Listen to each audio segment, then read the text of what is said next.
Good morning, everybody. We'll get started in just a moment.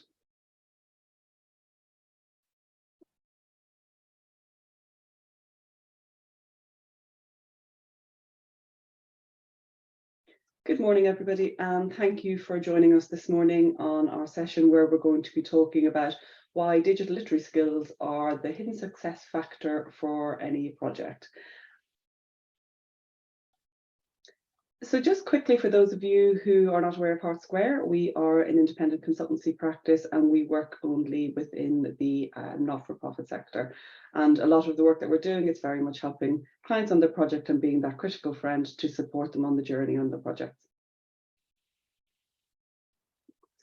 So before we get started, just to go through some webinar etiquette. So the session is being recorded and it will be available on demand on the Hart Square website afterwards. So please feel free to share with any of your colleagues or if there's anything you want to rewatch from the session.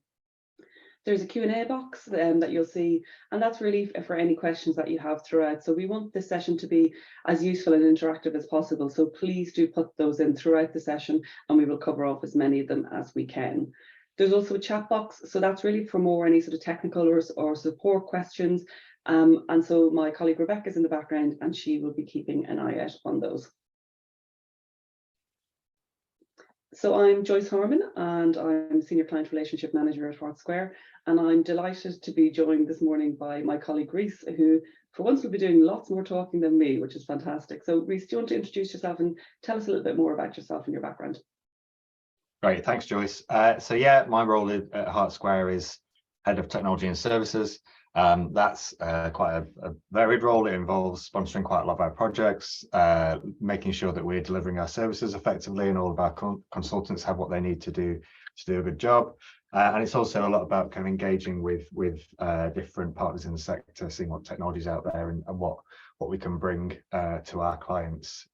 My background, I was formerly a consultant at Hart Square. I've been at Hart Square for coming up on 10 years. It's started in 2014. And before then, I've had a variety of roles in the non-profit sector, from Christian Aid, British Museum, a long stint at the Football Foundation. And my original starting place was in software development. So I've kind of gone through a bit of a transition through my career. Perfect, thanks Reese. And so yes, lots of experience and lots of background. So we're just going to run a quick poll question before I hand over to Reese. So bear with me while I bring that up. So what we're asking is really just to give us a bit of an idea of kind of who's with us this morning and where you are when thinking about skills. So if you kind of look at these different statements, you know, what would you think is the sort of best representation of you in your organization at the moment? So is it that, you know, you think that the staff have the skills they need, you know, to make efficient use of, you know, day-to-day activities? The skills are they're evenly distributed across the organization. You don't think that the skills is, you know, something that's representing a barrier or a problem, or that there's teams or individuals who, you know, who would benefit from improving their skills. So I'm just going to let this run for a few more seconds. So if you could fill this in, it'd be great. Very interestingly, so far, the sort of responses are coming in that people have the skills and then people don't have the skills and not really anything in the middle. But so I'm just going to let that run for a few more seconds. And then what we're actually going to do is we will share these results, but we're not going to share them for a couple of slides because we want to cover some points and then to see sort of how the results that have come in and how they sort of vary from sort of what we would expect to see or what we're kind of seeing with the clients that we're working with. So I'm going to now end that poll and I'm going to hand back to Reese. Thanks, Reese. Thank you, Joyce. So yeah, the discussion today is about digital skills in the workplace. You may well have heard quite a lot of discussion about the digital divide in the kind of the wider society, which is really talking about the fact that in society there's an unequal distribution of skills and access to technology, and that's become a more pronounced problem since particularly, you know, COVID has probably accelerated the use of digital services, and that's generally the trend in which people are moving. And you know, there's kind of stock working assumptions With some that everybody has a smartphone, everybody has access to the internet, it really isn't the case. And there's a number of, there's a big section of society that don't really have access to that. And I suppose that represents the idea that within the kind of the country and society, everybody's on somewhere on a scale of in terms of how skilled they are and what they've got access to and what they've got experience of. And I think that's equally true in the workplace. We have people who who are very kind of advanced and have a leadership in terms of pushing digital forward, very much kind of native adopters. And then you have people in different kind of segments below that. And I think what we're talking about today is, I suppose, where do we think that currently is, and what do we think that represents in terms of how that interfaces with what we're trying to do as organizations. So I think it's fair to say that the vast majority of roles in nonprofit require some level of technology proficiency. There's not many job descriptions that don't involve it, and the different way in which you have or don't have digital skills can really affect the way that you can perform and the way that you can contribute to your organization. And what we just want to start here is just look at some of the different ways in which it can enable or disable you. So the first one I want to jump into is Googling, and I think Googling it's a bit like driving for me. And I think if you know how to do it, you think it's dead easy. If you don't know how to do it, it's fairly terrifying. Because it actually requires quite a lot. It's a composite of different skills. When you Google something, you need to translate what you're trying to get into a term. You need to search that term. You need to look at the responses that come back. You may look at 2 or 3 of them to evaluate whether they actually answer your question or not. And between them, you need to kind of collate what your overall take of what you found and put that back into, and this is what I've learned as a consequence of that question I had at the start. And all that bit in the middle is actually relatively difficult. And I think when you do it, when you're good at it, it becomes a second nature. If you've never quite gained the comfort in it, it can be something that's not one you don't do regularly. And also, Google's can put a lot of sponsored searches up. You can get a lot of access to pages that look wrong, difficult, threatening, don't look appropriate for you. So it's not necessarily. I've heard a lot of people say, oh, someone asks a question, it's like, well, have you heard of Google? And it's like, well, yes, it doesn't mean that you're kind of proficient in getting what you need from it. Applications, in terms of some of the kind of basic productivity tools, Outlook, Word, Excel, Teams, to take the Microsoft stack, there's the equivalent in the Google stack. There's Slack, and there's things like Zoom that we're using now, have all become a lot more kind of embedded in the way that we work, particularly in the transition to remote. And I think most people have some level of proficiency with some of those tools. Some of them can take a lot longer to kind of get to the points that other people can quite quickly. And I've seen people who are quite experienced professionals have explained something to them, like, for example, the format painter in Word or Excel, and their jaws have dropped to the floor, which is a bit like, oh my God, I've spent an enormous amount of time on something that is actually, there's quite a quicker way to do it. And that's a challenge with a lot of those tools. They're professional tools. There's many ways to achieve the same thing. And therefore, there's a question of whether people are actually getting the most out of them. Does everybody know how to use tasks in Outlook, for example? Not that many people actually use them effectively. We at Hart Square are running a lot of change projects that involve digitizing things and making things digital. And I think what we do, from a proper kind of change perspective, is we seek to engage people in the conversations about what the future is going to look like. And I think what we do recognize is there's a working assumption that people are comfortable in articulating and buying into a kind of a future that's more digitized, that involves less paper, may involve the systems doing steps of processes for them, because that's a good thing for the organization. And I think that if you are not confident in a digital sense, if you're not kind of on board with that, it can be that those conversations are quite threatening. If you're not proficient as your colleagues in using systems, and we're talking about systems that sound more sophisticated and more complex, you can actually see those conversations not as an opportunity but as a threat. And I think that's where we do see I suppose behavior in workshops that can come across as withdrawn or passive or even angry, And it's actually not because they necessarily kind of resent everything that's happening or what the organization is trying to do, which is generally kind of save money, be more efficient, deliver more for their supporters or members. It's because they're scared about what it means to them and what their future will be, because they may not have they may not have shared the fact that their basic level of competency is on digital is not as strong as they would like it to be. And it's just coming out in a different way. A lot of that, I mean, more organizations are seeking to be data and information driven. You know, this is kind of report some information before we even kind of get to the AI space. And a lot of people are kind of talking about that. And again, you know, your ability to, a lot of organizations talk to us about self-service reports and kind of people answering their own queries. You need to understand about what data is and how you can use it and what you can look for in it and how it can help you answer questions. If you're not there, a lot of those concepts can be alienating. And I think, you know, we also need to recognize that, you know, people kind of take steps towards feeling comfortable with something. You got to be comfortable, have a foundation of something before you can kind of go to the next step. Security, and I think this is a bit where it is what flips into the scary. I mean, all organizations should be having cybersecurity training. Cybersecurity training quite often talks about, you know, the introduction of two-factor authentication, which involves logging in, doing something on your phone, taking a code, moving it, you know, passing it back in.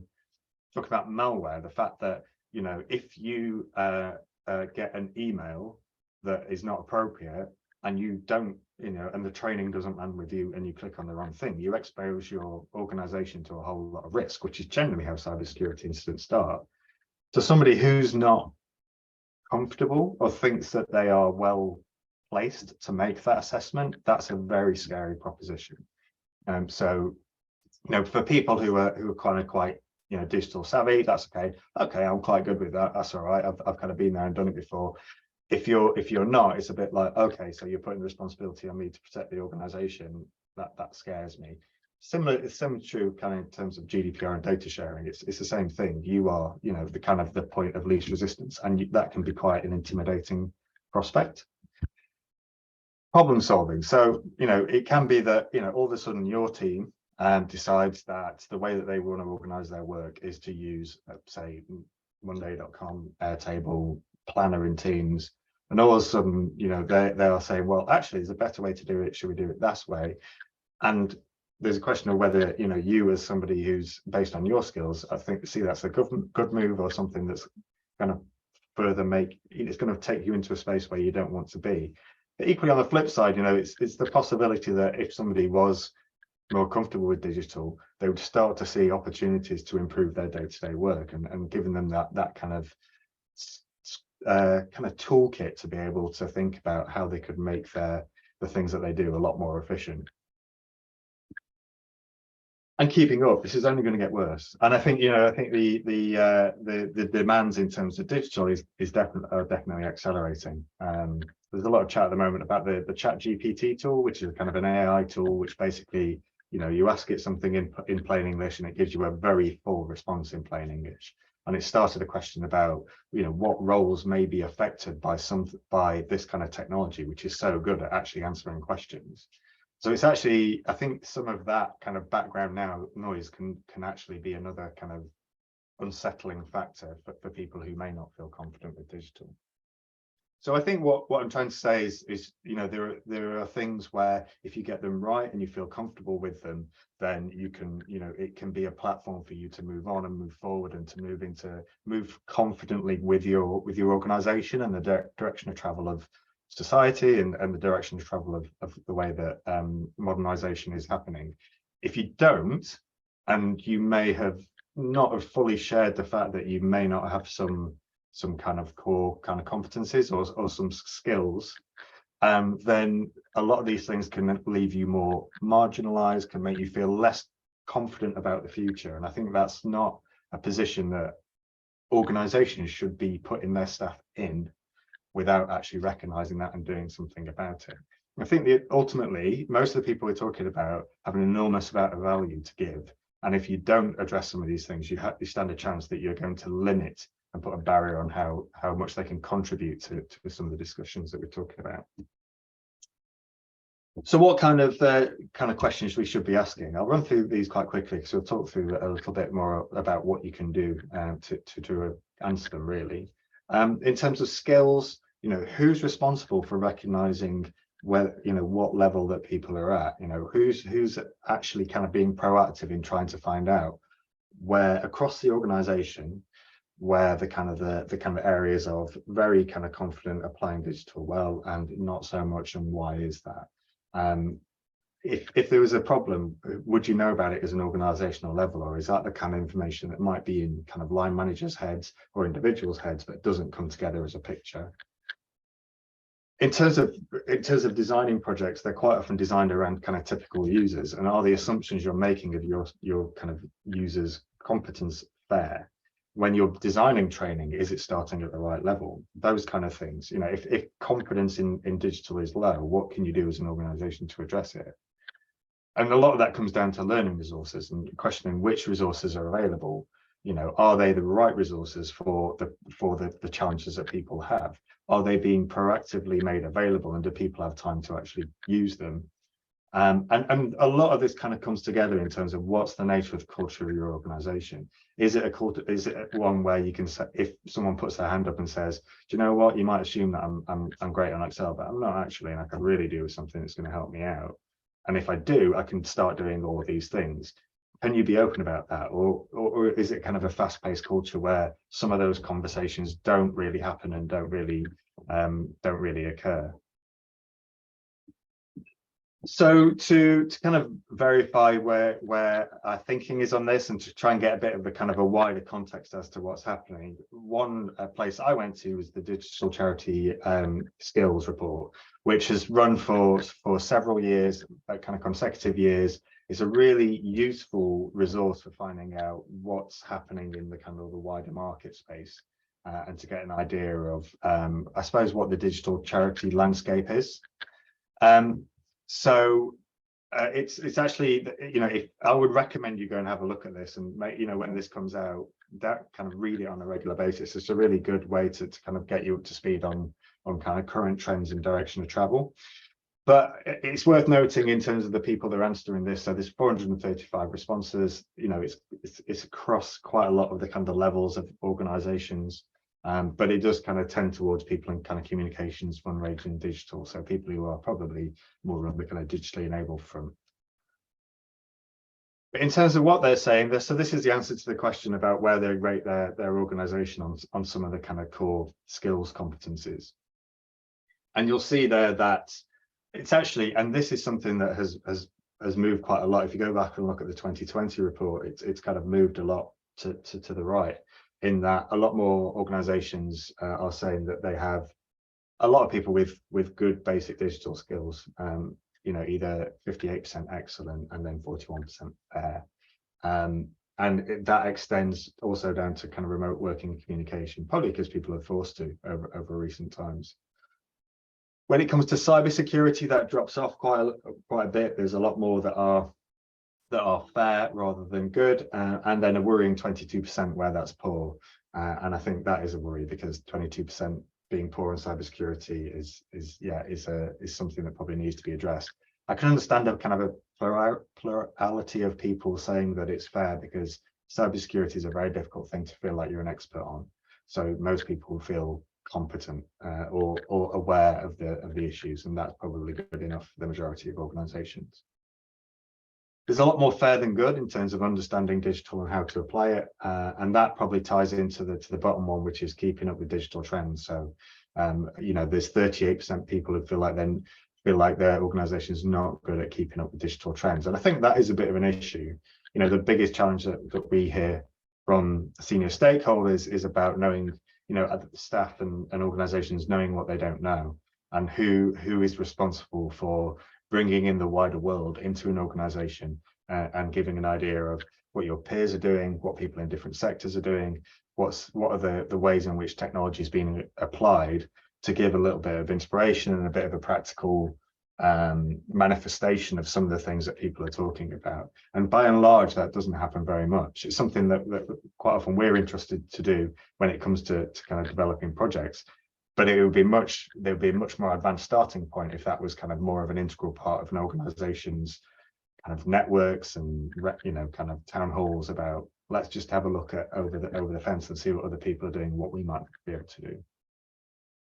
There's also a big chunk, I think, in terms of data analysis, which is kind of either fair or poor. Very few people think that their organization is really good at using and analyzing data, and also kind of planning and doing some of the kind of predictive modeling, some of the advanced stuff there. So to be honest, this is an interesting outcome for me. I think it was in a different direction to what I was expecting, or a different position to what I was expecting, and I'll probably go on to say why in a little bit. But I think one or two more kind of things that underpin that are noteworthy. So more than half of organizations of charities are exploring how to improve remote working. I think the general trend, that the kind of the colloquial feedback that we've got from organizations is, in the early days of COVID, they rushed out and applied a load of digitized working, a lot of communication tools, sent a load of laptops out in the post, did that very, very quickly, but quite often that wasn't a planned thing. They didn't really work out how they were going to get the best out of them. They just needed to get the tools in people's hands so they could basically replace the office environment quickly. And now there's a lot of kind of retrospective work, which is actually, we've kind of got these organically developed ways of working. Can we pull it back into something that's a bit more planned, a bit more collaborative, a bit more kind of under control?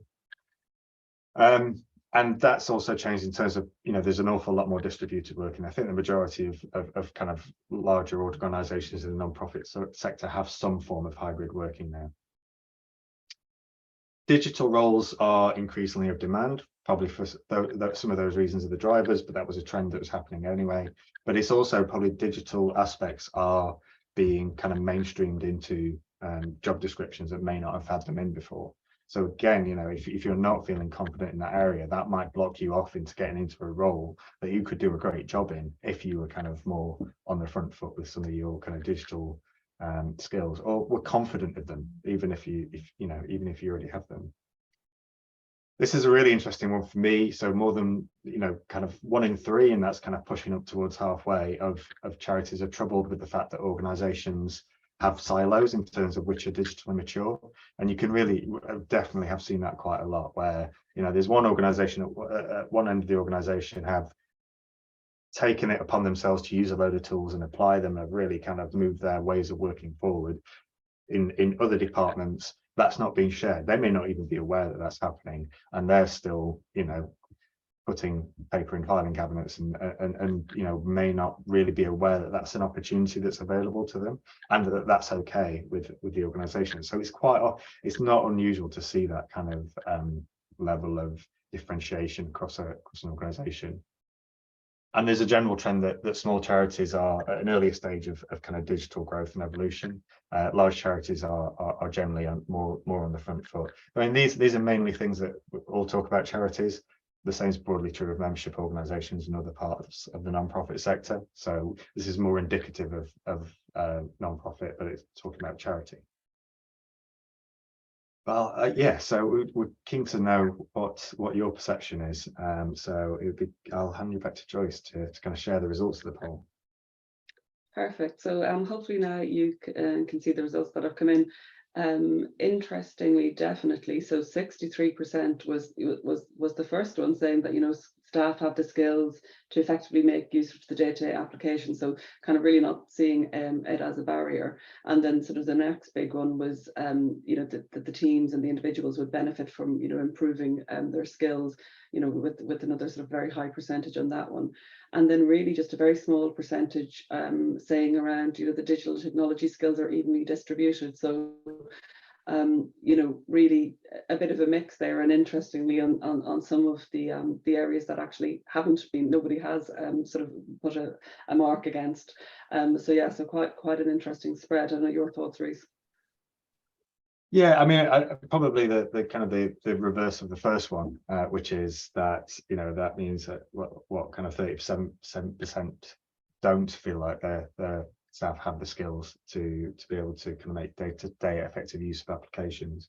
And yeah, at the bottom as well, the kind of 50% think that the teams would benefit from improving their digital skills. That's obviously kind of big slice of people, and that's where it's, I suppose, acknowledged to be a problem. And what we probably go on to talk about is how do you work out, you know, what this kind of scale and impact of the lack of skills in your organization is. And yeah, I mean, it's interesting that the very, very low percentage of the people who responded think that there's an even distribution. And as I said before, that is, you generally have those that are kind of championing things, are leading on things, are driving things forward. You know, what doesn't necessarily often seem to be the case, that is then shared and people are made aware of that as a kind of possibility. So yeah, really interesting set of results there.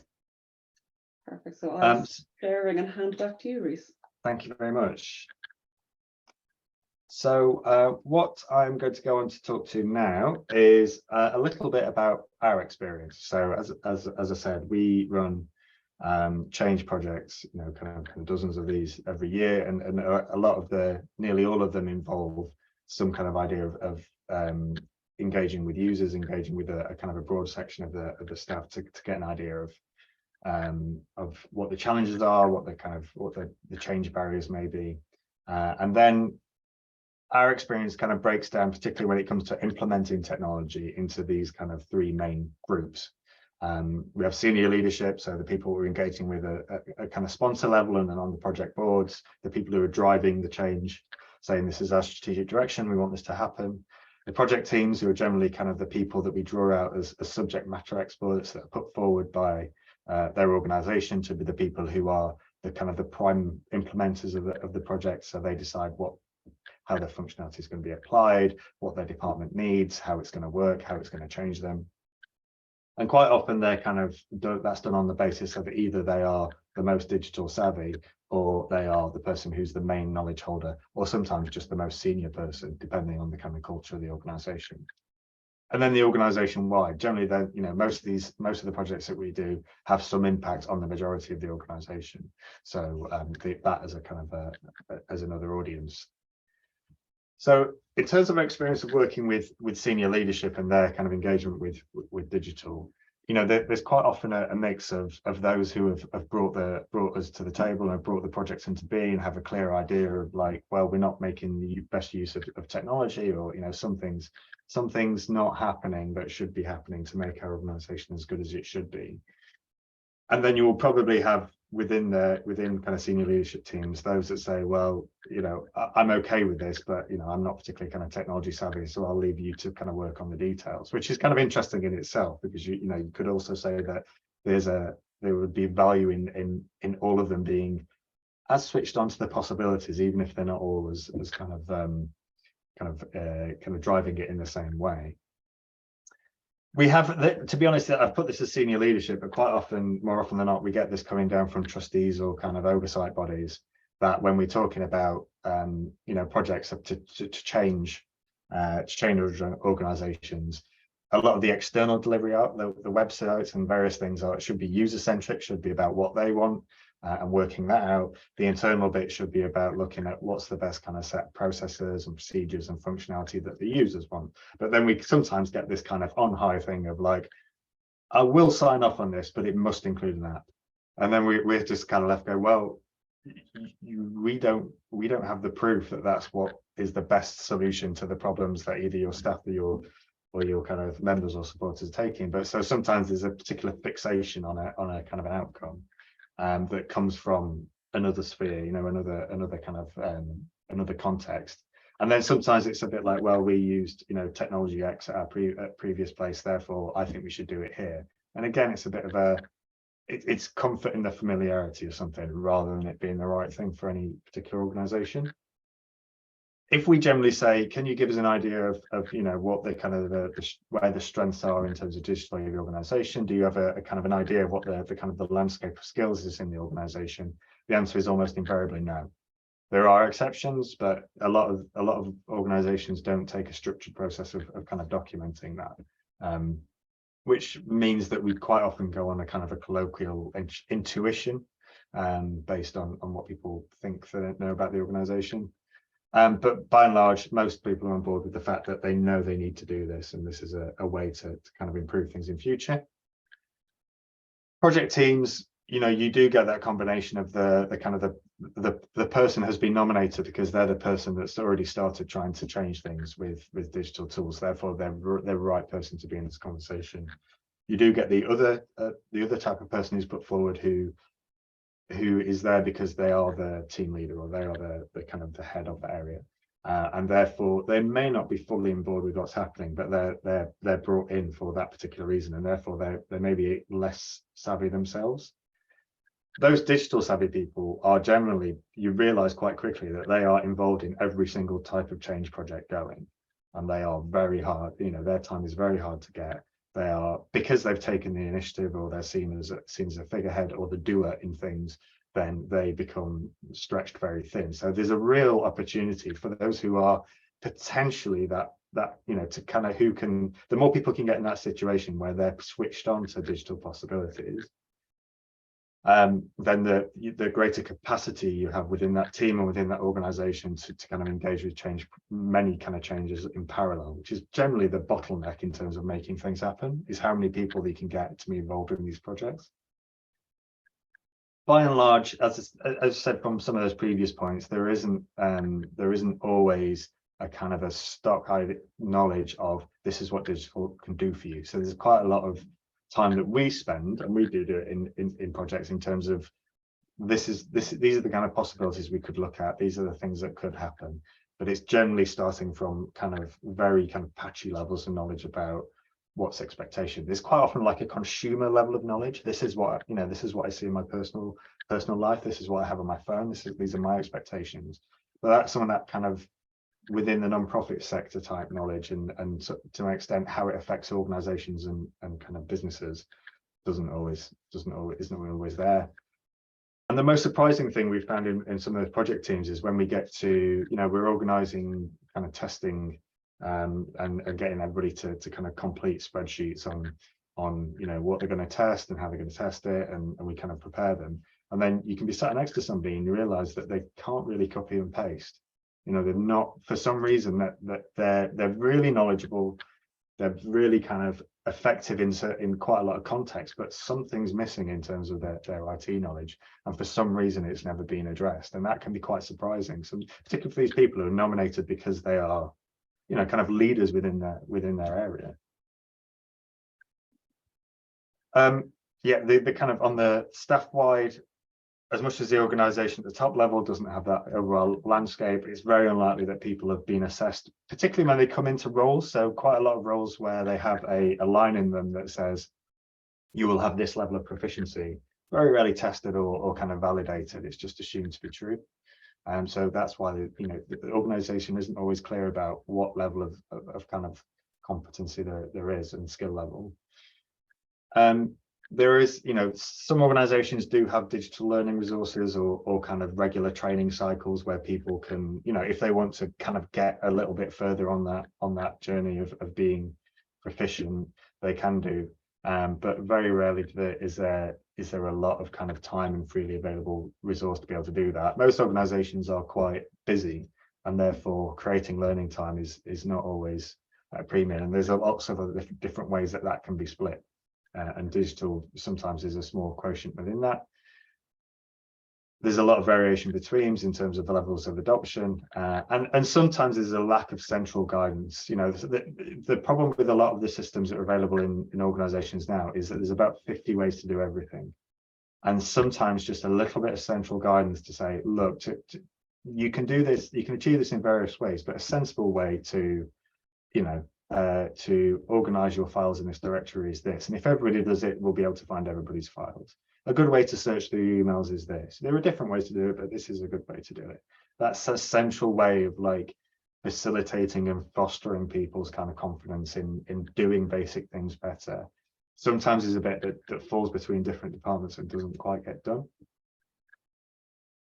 And in terms of how that plays into the kind of the projects we see, so this is a change management concept.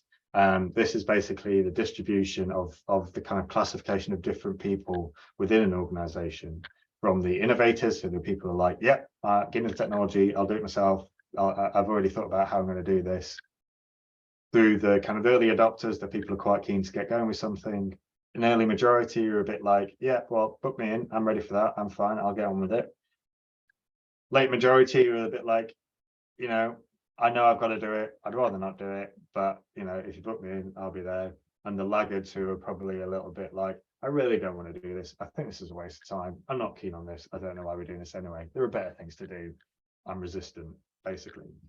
And the kind of the change management thinking is that it's really hard or nearly impossible for anyone to influence anybody other than the next door neighbor to them. So you can't get innovators to talk to laggards because they don't understand each other. They don't have a kind of frame of reference. They are very difficult to kind of influence. So you have to get the innovators to kind of bring on board the early adopters. The early adopters will kind of bring on board the early majority and so forth. And what you're looking for in a project is to basically get the critical mass to say we've got 60, 70, 80%, which is then you've had to move into the late majority that are adopting, using a system, starting to kind of find a benefit with it. That's when we can say we kind of got a system adoption happening.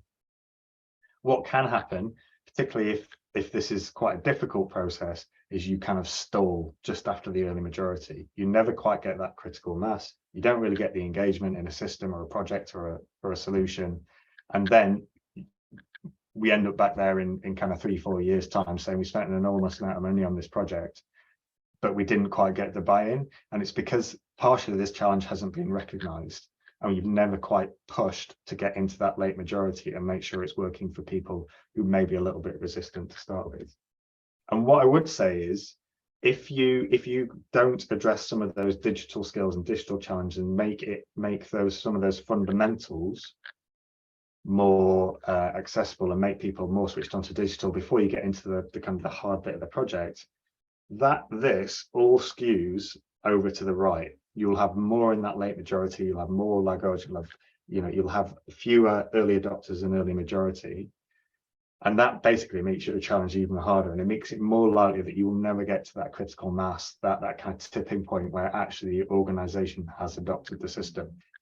It's becoming more familiar than not that people use a system, and that's where they go to for their central point of data, their central point of information. So if you are about to do a project and there is an opportunity to get in there first and say, can we find out where everybody is with digital skills, and can we actually run a program of improving them, you can skew this back over to the left, which will then make your implementation a lot easier, because people are less scared, intimidated by generally kind of digital ways of working. You've still got work to do on change management, that's inevitable, but you're in terms of where that curve, how easy you can make it, who you can influence to influence other people, becomes an awful lot easier. I'm just going to run through a few kind of really practical resources to kind of help you out in terms of if you want to kind of take this forward. The digital charity digital code of practice, again, it talks to charities, but actually a lot of the information is very relevant for membership organizations and unions and similar non-profit organizations. It's been put together to try and be more strategic with digital. It's got 7 kind of components to it. The 5th one is skills. And there is within this, if you just search for kind of charity digital code of practice, the skills bit is a great jumping off point for a load of other resources and talking points and really interesting articles specific to the nonprofit sector. It's got some advice that's split out based on whether you're a small charity or a large charity. And yeah, it's just a really good kind of starting point. It's actually contributed to by the same people who did the survey that we looked at earlier. The NCBO, which is principally for kind of voluntary organizations, but what they've put together is probably for me the most kind of process driven start to finish idea of what you should do if you in this area, and it kind of runs as you've got here on screen. Firstly, it talks about let's get an idea of what kind of level we should be looking at in terms of digital skills. Then say it gives some really practical templated kind of, you can download this and kind of work it out, put it into a kind of a survey. This is what a workshop is. program of saying, can we just baseline and do an audit of what our skills are in the organization? Let's see whether we've got a problem, and if we do, what scale it is to and where it principally sits. Once you've got that, then there's advice on, if based on what you find, how you're going to close that gap, what tools, options, what possibilities are there to actually address that. So it's really good at kind of going from start to finish as to establishing where you are, what you should do, and what you can do about it. One thing it does talk to, and I think this is also a really useful reference point, is the Essential Digital Skills Framework. That's put together by the government. It's put together in collaboration with a lot of kind of commercial bodies. It works with some charities, non-profits have contributed to it. And what it includes is a lot of context, a lot of information, a lot of good reading things, but it also includes some really good articulations of what kind of standards you should be looking for, and what's a good kind of set of expectations for somebody who can be competent or proficient in the workplace. So things like are able to kind of conform to social IT policies, are able to comply with security policies, using the internet to find information that helps me solve problems at work, which is going back to that Googling we talked about at the start. Can use software to present information, use software to analyze data and solve problems. What the NCBO tool does is actually it gives you some advice as to how you can kind of couch some of these things in terms that are not belittling or alienating. That they are you're asking in a fair way to gain information that helps you understand where you are on these. But this is ultimately what you're looking to work out.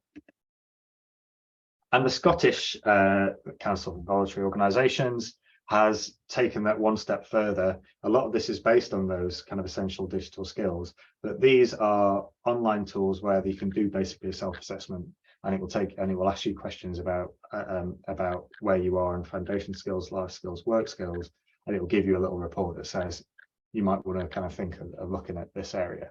I think this is particularly useful if you work with volunteers. I mean, that'd be quite a sensible thing to say. Well, if you're volunteering, if you're not confident about your digital skills, do you want to just kind of do a couple of these things and come back to us about where we can support you to kind of to improve your digital skills, because we use some digital volunteer management processes, and we'd like you to be able to use that comfortably so you can do your volunteering and we can get the best out of you and you can get the best out of us. So it's quite a nice little kind of opportunity for people to self-assess where they are on that.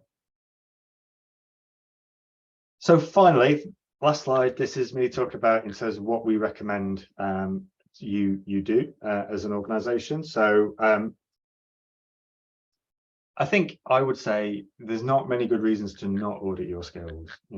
Why not find out that you're doing really well and you don't have a problem? Or maybe you don't think you're a problem and you do, or you've got a problem and you want to know what scale it is. So I think probably putting something forward to say, let's see where we are, and let's just be confident that either where we are, where we think we are, we know where the problems are.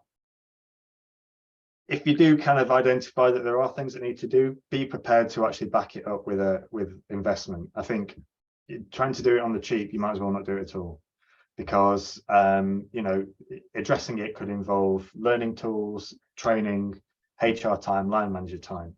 The flip side of that is the business case, I think, really writes itself. You could stand to get a happier, more collaborative, more productive workforce. I think not having some of these skills is a tax on productivity. Every minute of every day is not as efficient as it could be.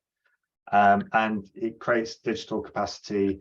It's a well-being issue for me in a long ways. People feeling not confident and not happy about, one, what they're doing now, and two, the way the future is going to look, is not a reasonable position, I think, to put people in.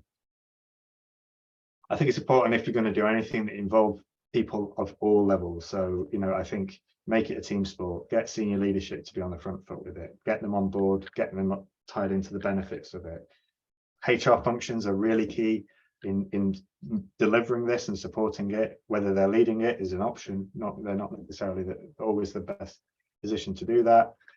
Line managers need to involve other agents of change, different networks, different kind of groups you can get together to actually kind of take the agenda forward. think about it in a long time way. There's no point doing in one audit, one piece of work, and then stopping it for the next group of people who join the organization. You need to be thinking about how you're going to integrate it into your processes in the long term, making sure that there's a, kind of personal development processes include it, that kind of induction processes include it, and equally make sure that you're thinking about different learning styles as well. Some of the problem may have been that training has been given to an organization, but it's just been thrown as like classroom training, which is one learning style amongst many. Some people don't learn that best that way. So think about whether the ways in which you've tried to address it in the past have actually been the most appropriate for the people that we're talking about. And invite feedback. A really positive byproduct of getting people confident in terms of digital and their skills is that they will start to have opinions around some of the kind of environments and systems and the way things are done. And that's while that, dealing with a lot of incoming kind of constructive criticism can be a bit of a challenge. It's a really positive byproduct because those people are saying, I'm confident enough now to say that we should be doing things better in this, this, and this. We shouldn't have so many clicks to be able to do this. We shouldn't have so many ways to do this. We should have some guidance around this area. So open the channels, make sure that you're inviting feedback, and really see it as a step forward. If you're starting to get people who may not have engaged before starting to talk about why the organization should be doing better things with IT, that would be such a kind of a badge to say that you've really done something, and a really indicator of change. So that's it from me. That's all done. So I'll hand you back to Joyce. And thank you, Rhys. Well, I don't have it all done. I've got lots of questions for you, but you'll have to take your breath for a second. So we've had lots of questions come in, which is fantastic. We probably won't have time to get through them all, but we will definitely follow up on any that we can't afterwards. But just a couple that I did want to cover off, Rhys, because it's something that has come up and we do get asked a lot. Do you think that the age of users is a significant factor or not? I mean, there is possibly a trend, but I don't think you should assume that, in terms of kind of challenges with skills, it is kind of primarily determined by age. I think sometimes there are people who've been in the same organization for a long time, and have become institutionalized in certain ways of working. That can be a factor. I think the other thing that we have found a lot is that people coming into the workforce from who are kind of younger people quite often come in with kind of consumer digital skills. They may be great on social media, they may be great on kind of using apps, but actually coming into a kind of a professional workplace with the kind of tools we're talking about, with like Word and Outlook, and sometimes kind of structuring emails in a kind of a formal way, moving on from what you're used to, the way you're used to conversing in kind of social media terms, is equally a challenge, and can be, that's something where you can actually address it and improve it and actually help people through that change. So I think there's a distribution across different age groups. It might skew a little bit older, but I wouldn't assume that at all. Perfect. I'm going to combine sort of two questions, so bear with me. So if you think there's a skills gap or a challenge, where should you start? But I want to feed in with another question that kind of relates to that. How can testing be managed for digital competencies so that individuals feel open and non-judged, and realistic training can be put in place to address gaps? So I suppose it's kind of if you think there's an issue, where should you start? And then how can you make sure that the individuals are open to it, or not going to feel judged?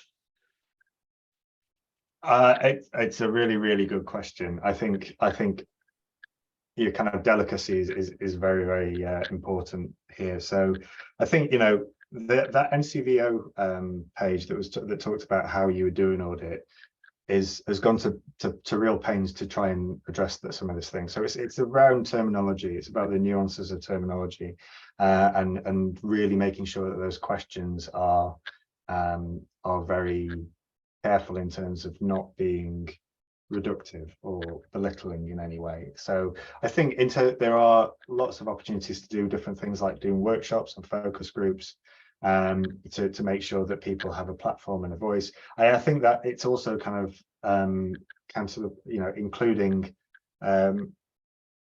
showing the organization, showing that it's really committed to it and it's really open to it, and that the culture of the organization is to say, your challenges are our challenges, and we want the organization to be as good as it can be in digital, and we want you to be as good as you can be in digital, and therefore what this is about is us finding a way that you can be happy and comfortable in your role, and you can contribute to the future of the organization. And that's a shared responsibility. That's not on you, that's on us. And I think, really having that messaging going through a lot of different voices. It's I have a lot of time for senior leadership who show fallibility, and recognizing those who recognize that they have a distance to travel before they're kind of fully conversant with a variety of different things. I think is a useful thing to do. So I think making sure that the kind of the broad messaging is clear about what the intention is, what the intention isn't, which is to kind of name and shame and kind of say, well, that's surprising, isn't it? And setting the tone of things right, and then making sure that then the specific ask is really well termed and quite delicate in the way it asks. And then it has to transfer. There's no point actually asking all the questions if you're not clear that you're going to back it up by doing something. So give an idea of what the intention is, potentially following that piece of work, and that there is, if you come forward and kind of share some of those things, there's some really good opportunities for you as a consequence. And I suppose really following on from that, what are the risks or the impact of not doing this, not taking skills into consideration on your projects? I think that's something we see fire on a regular basis, where the organization has aspirations and wants to do something, and there's a really sensible case for doing it. But when you actually get into particularly the latter stage of the project, when it comes to kind of you may have done some kind of change management, change comms, and really tried to engage people with the project, but if you haven't really identified and done things to address the fact that their starting point is one of being intimidated by that possibility, your investment has a much higher risk of failure. There is a general kind of likelihood that the adoption is going to be a lot harder, and that ultimately there will be people who do things off system, people will revert into their old ways because they weren't really in a good position to start to buy into what the organization was trying to do. And it leads to kind of discomfort, it leads to people feeling alienated, leads to kind of divides between people who've tried really hard to make something happen and people who aren't really responding to that, which is not a good place to be. But even if you're not doing a change product, if you can, there are some kind of skills and things, I think, if most people were about a little bit more efficient in terms of the way that they could Google to solve their own problems, how much time they would save from not getting stuck on particular things, or being able to take, if they have a problem, say, well, I've actually had a look and these are the kind of potential things I think could do. Could you just help me along there? Little things like that can make an enormous difference to whether people are enabled or disabled from taking steps forward, and whether they can actually take some control of their own work. So you can really, I think there is, as I said, I think it's you tax productivity by not giving people some kind of, sometimes not a huge amount of support to make steps forward. So the case for it, I think, is really, really clear. And then I'm really conscious of time, but there's a great question that's come in, which I do want to cover. I don't suggest that you'll have all the answers now, and especially in the time that we have, but I just want to get your initial thoughts on it. So we're always falling down on no resource to audit skills, but could you just get on and deliver the training to fix the issues we all know exists? And this leads to DIY self-assessment on skills level. It's patchily done, which limits the ways to measure impact. What are your recommendations? So the no resources, can't do it, just get on with it. I think that kind of talks to the, you need to make the case for it. If you're trying to do it as a kind of as a sideline on kind of skinny resources with skinny exposure to kind of the senior parts of the organization, then you're not going to get that buy-in from other people. People won't buy into something that looks like it's undercooked. So I think it is about making the case for it. And I think in terms of kind of putting in training without actually knowing where the problems are and what the nature of the problems is. I kind of very much a mantra for me is you can't solve a problem you don't understand. So I think that's why it's really important to do that audit. It doesn't need to be a huge amount of work. I think, you know, in terms of a series of, you know, surveying is a great tool. It's quite an inexpensive tool. There's just the time to get it right. And equally kind of, you know, the opportunity to do focus groups and do that kind of work. There is a time expense to it. It's mainly about listening and facilitation. It's not about a huge amount of kind of very, very specific skill. So there is an opportunity to do it without a huge amount of expense, but obviously, you know, you need that senior backing, and making it clear in terms of making it benefits led. You know, really show, you know, what the kind of benefits should be to the organization by doing that, to get the buy-in and therefore get the resource to do it properly. Perfect. And one which I think will hopefully just be a quick answer is, for the survey you showed earlier, do you have a comparing chart for the skills in an organization before the pandemic? So is there kind of a pre-pandemic version of that?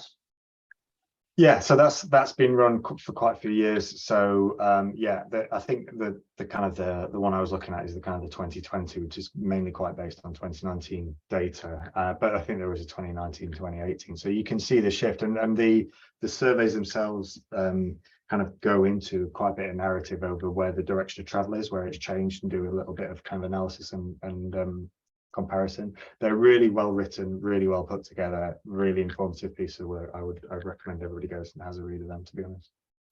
Perfect. So conscious of time, and we're not going to be able to get through all the questions, and thank you everybody. We will follow up on any of them. So Rhys, I'm going to end with one final question for you: is why is this something you're so passionate about? Because you are. Why is it so important to you? Why do I bore all my colleagues with banging on about this? Not at all. I think, you know, the reason I wanted to that I moved into IT and kind of, well, chose it as a career effectively is because it was pretty evident that it was a game changer. You know, everything was changing because the way that technology was being applied to it, and that was quite exciting. And I think possibly, you know, the more it's become apparent that there's this kind of segment of people, and I think this is true, you know, going back to the kind of digital divide in society, but then, you know, that exists in the workplace. The fact that people are locked out of that, who don't need to be, is just an immense source of frustration. I think it shouldn't be that way. It doesn't need to be that way. It's not, and it's not something that's insurmountable. It's just a question of kind of identifying it's a problem and giving it a platform to be recognized as a problem with no judgment and no, you know, not reflect. It's not those people's fault. So yeah, no, I do feel quite strongly about it, and I just feel like, you know, also, you know, in a kind of problem solver way, if there's something you could do that can make a massive impact in terms of making these great organizations better, it seems like a really kind of cost-effective one for me. But you could spend an awful lot more doing an awful lot less. So why wouldn't you? Would be my reflection on that. Yeah, absolutely. Thank you so much, Rhys. That's been fantastic, and we've had some lovely comments come in, and as I say, we've had some great questions. So also some great resources in there that the research, we will share the deck afterwards. So please, you know, do go and look at them and use them. There is some great resources out there.